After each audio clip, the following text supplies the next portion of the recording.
We're in the lecture where we're discussing the strategies for helping children in the ages of 3 to 5 meet some of the developmental milestones. We've discussed the activities in the category of language for literacy, and we're going to move on now to the second category, reading aloud.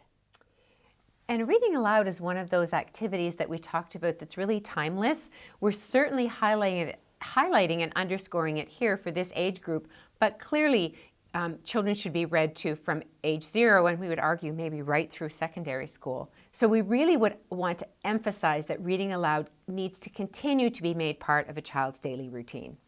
And some of the things at this stage of development, 3 to 5, that we're going to be wanting to focus on while we're reading aloud to children is drawing more of their attention to the words and the letters on the page while we're reading. So we really are wanting to set them up for the next stage where they're going to be taking more ownership of reading some of those words.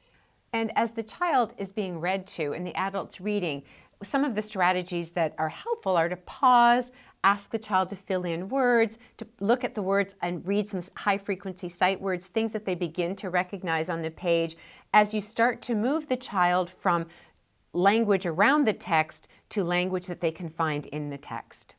And when one thinks about what books or the types of books that you would be reading with children at this stage that help support that kind of development, that filling in the blanks, high-frequency words, that at the same time engaging and fun, there's a couple of categories that will often come up if you look at websites that talk about supporting readers at this age of development. The one group of books are called pattern books, and you're probably familiar with Brown Bear, the classic, or Chicka Chicka Boom Boom. Very famous pattern books that you can use with children at this age. In the same vein as pattern books, we have predictable books where children can anticipate what the next page will look like, the next page will be. They allow you to fill in the blank for almost like what I like to call almost like an oral close activity. We talk about close activities in reading where we have children fill in the blank. Well, this is an oral close activity. So the parent reads or the teacher reads, pauses and waits for the child to come up with the word that fills in the oral blank, as it were. So in a book, a predictable book like It Looked Like Spilt Milk, which is a really old classic, I think from the 1970s, it looked like spilt milk, but it was really, and they fill in the blank, and the various pictures allow the child to make up what it kind of looks like a white splotch on the page might be. If you go to the link that we've provided on this slide, it gives you a lovely list of predictable and pattern books that you can use with children of this age and that you could easily find in the library or buy in a bookshop. And we've talked quite a bit too about books for children at this age have a lot of rhyme and alliteration in them because we're starting to focus on that phonological sensitivity.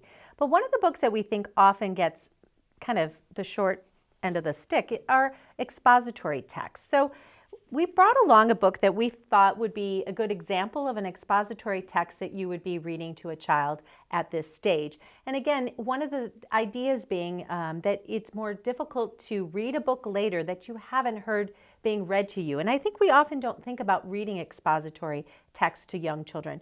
So a 3-year-old or a 5-year-old could be quite interested in a book such as this one called Guess Who's in the Sand? And just for fun, of course, we'd always like to show a page and see what is in here. This book we found pretty engaging, and we, of course, are choosing the Australian desert. So the text on this book reads, "Who lives in the hot Australian desert?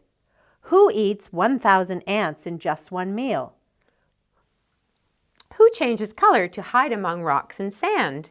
And it's kind of one of those books where you open it up and it says, I do. I am a thorny devil. I am a type of lizard. Sharp spines on my body stop other animals from eating me.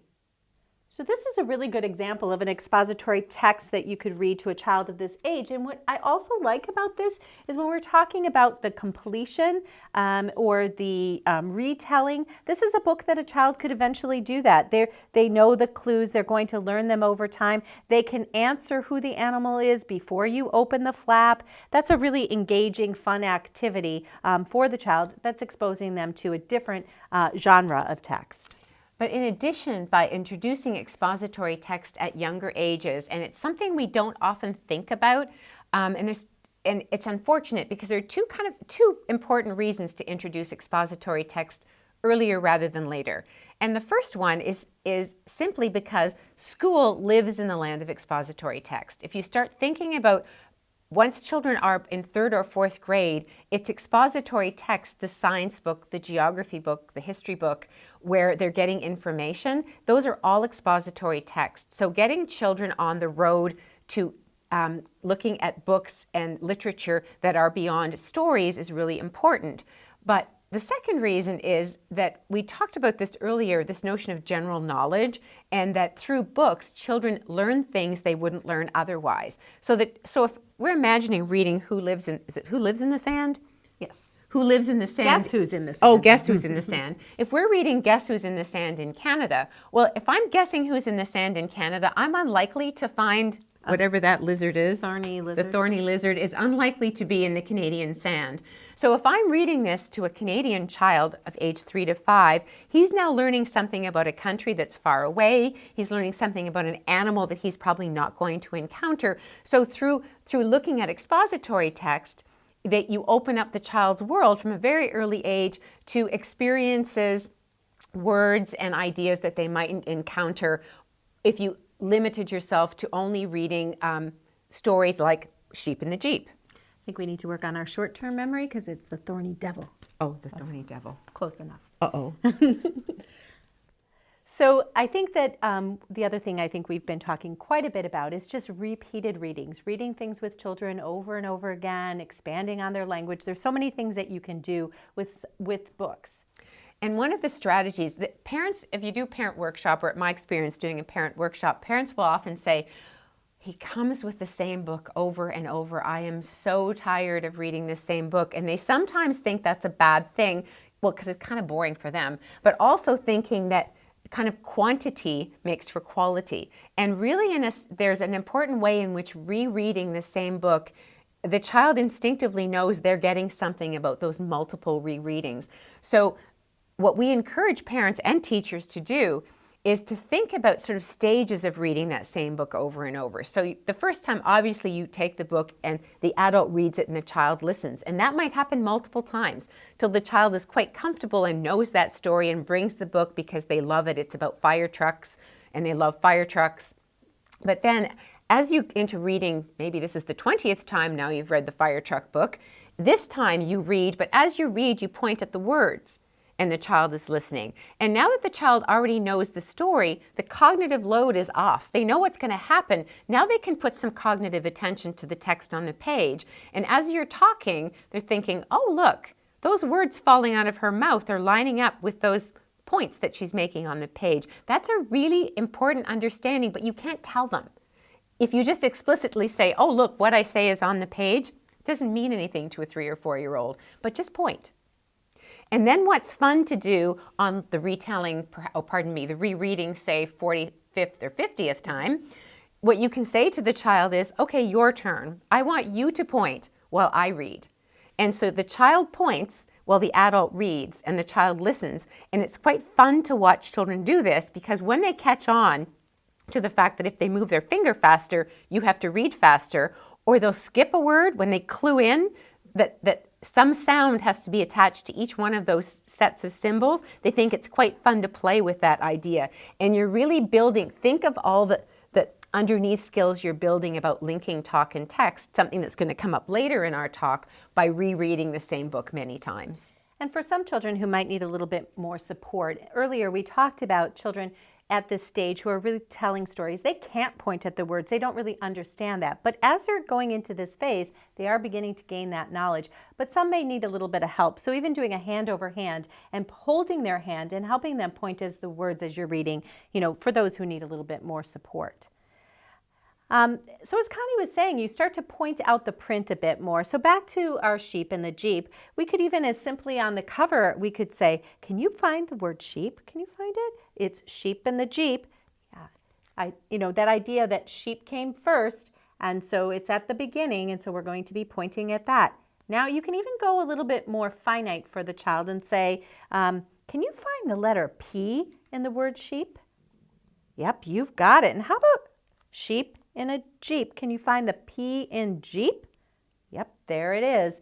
So asking the child to find similar letters in words on a page is a good thing to begin to do. Also, I might say, we've read this story lots of times, so I'm going to start reading, and when I stop, you fill in the word. So again, a little bit more of that we've talked about that before, being a little bit more direct, being a little bit more explicit with the child about what you're going to do. Lots of children don't need that, but some need that extra little boost or support. And these are all strategies that are so dead simple, and not to mean that you have to only use dead simple strategies with parents, but that for parents who can feel overwhelmed, especially when they have a deaf child, to say to them, these are simple things you can do that will support reading to your child in ways that will help build literacy, that they'll feel very comfortable doing and that you can model for them very easily. So our next category of activities falls under this umbrella of playing with print. And the first is just really noticing. I mean, just noticing script. If you take yourself back to a notion of not being able to make sense of any of the squiggles around you, think of yourself going to a place like China where you know there's lots of script around but it doesn't mean much. That's really what a child of 3 and 4 is on about. They see lots of script around, but it's not making a huge amount of sense to them yet. So you're really now making them mindful or making them notice the script around them. And you might involve things such as, oh, look at that McDonald's sign. Doesn't it look like an M? There's a reason why the sign is produced the way it is. You might also ask them, they're going to have blocks and letters and those types of things around. Can you find your block that has the B? Can you find the block that has the L? So you're pointing it out on toys and other things that are in the child's environment. And often what you find with children that age, they own a particular letter. And as we said before, the letter they own, their own personal letter typically is the first letter of their name.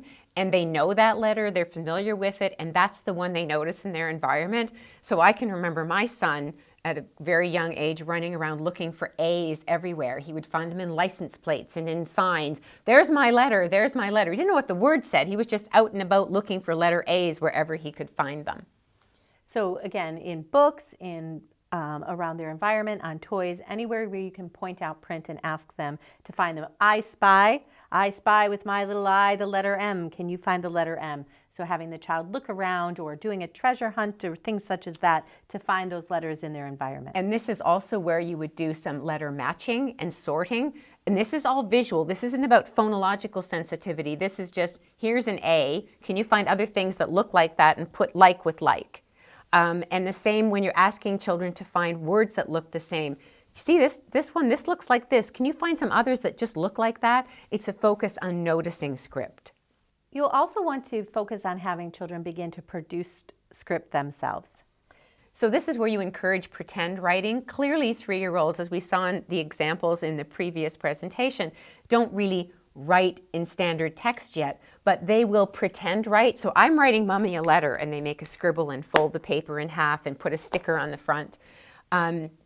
This is the stage where you encourage using different writing technologies like chalk and markers and crayons and paint. It doesn't matter what implement you use for the child to make those marks on the page, but they're making marks on the page to pretend write to communicate.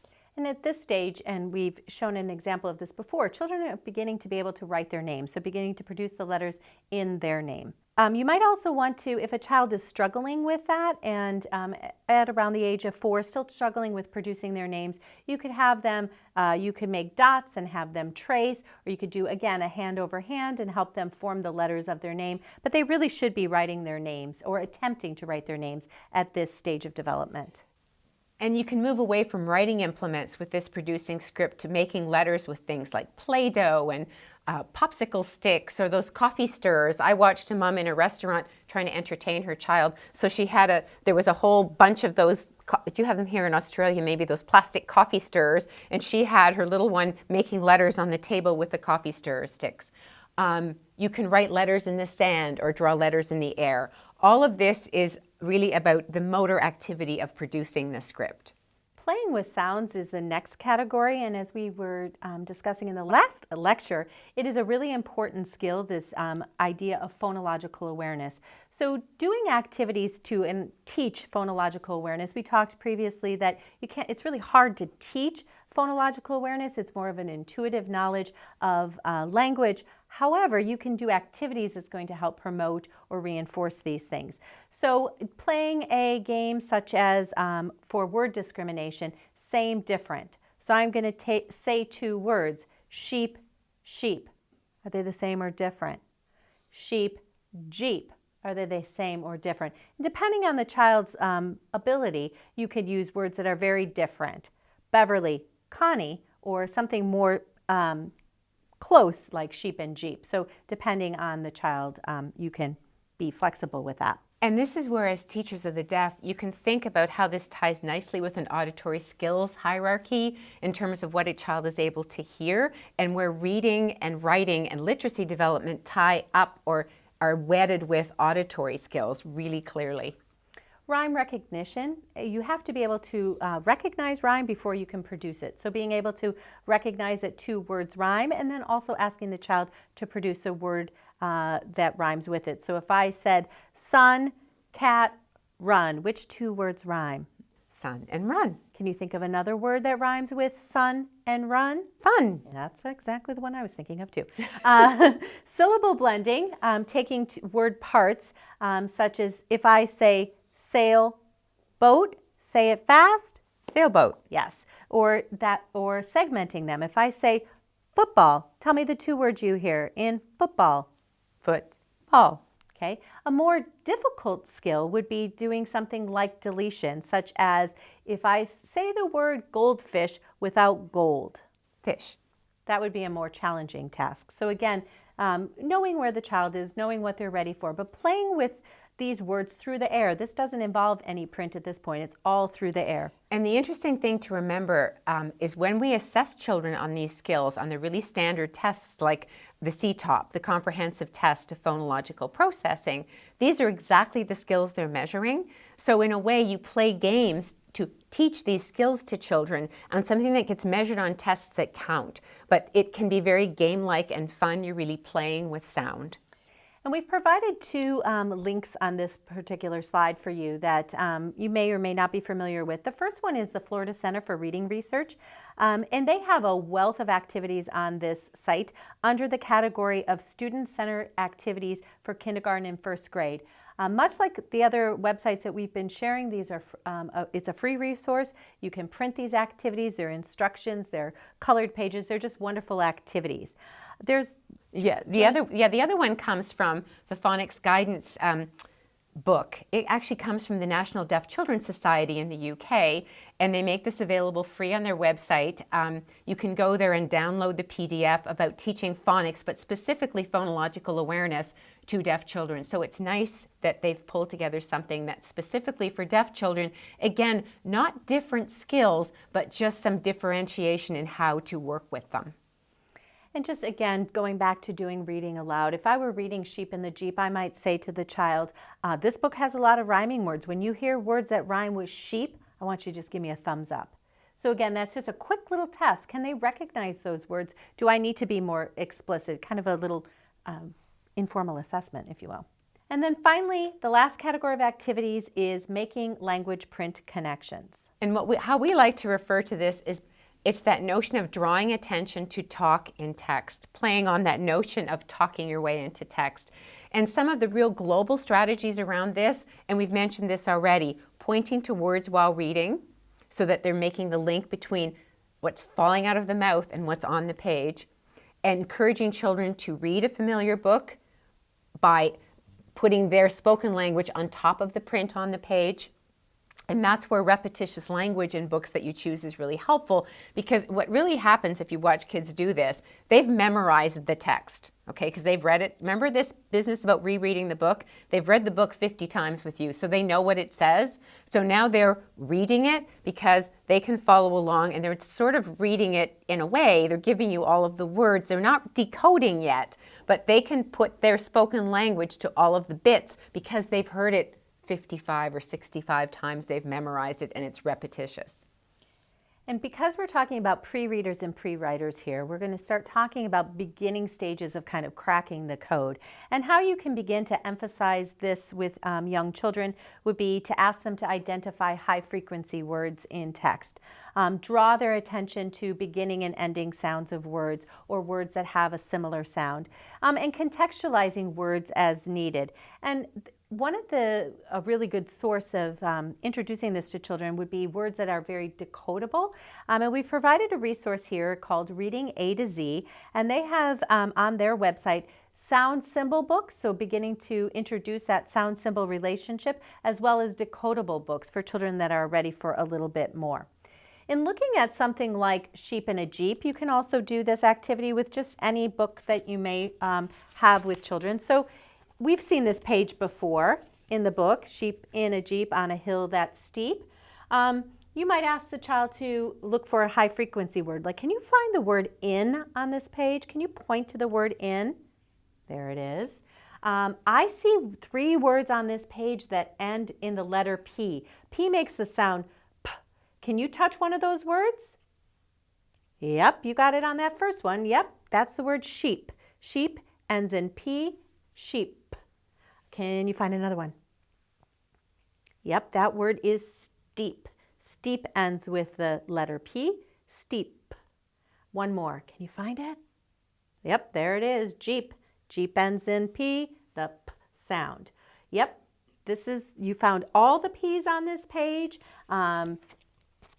We have the word sheep, we have the word Jeep, we have the word steep.